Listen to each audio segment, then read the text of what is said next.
पंचायत रास्ता विपर्यस्त मरामती दाबी। जय जगन्नाथ बंधु माने उपांत ओडिशा रे आपण मानकु स्वागत।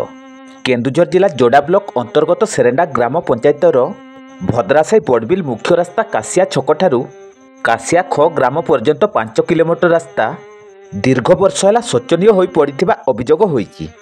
सेरेंडा ग्राम पंचायत अंतर्गत यही रास्ता उपरे कासिया को और कासिया ख ग्रामर 2000 ऊर्ध्व ग्रामवासी निर्भर करती। एसहित स्थानीय जिंदल कंपानी यातायात निमंते यही रास्ता को व्यवहार करुथिबा बेले प्रतिदिन शताधिक 2 चकिया और 4 चकिया यान यही रास्तार यातायात करे। तेणु पंचायत रास्ताटी ग्रामवासी व्यवहार कम कंपानी व्यवहार अधिक लगी थाए। तेणु यहाकू दृष्टि रखी 2005 मसीह तत्कालीन भद्रासाई सरपंच भगवान चातबा अनुरोध क्रमे एसएल माइनिंग खणी कंपानी अनुदान रे यहाकू पक्का रास्ता करा जायतिला। तेबे रक्षणबेक्षण अभावरू यही रास्ताटी वर्तमान अति शोचनीय हो पड़ी। तेबे स्थानीय लोकप्रतिनिधि किंबा खणी कंपानी सेथिप्रति दृष्टि देउनथिबा अभियोग हेउची। तेणु स्कूल छात्र छात्री ठू आरंभ करी ग्रामवासी यातायात रे नाही नथिबा असुविधा भोगुथिबा अभियोग हेउची।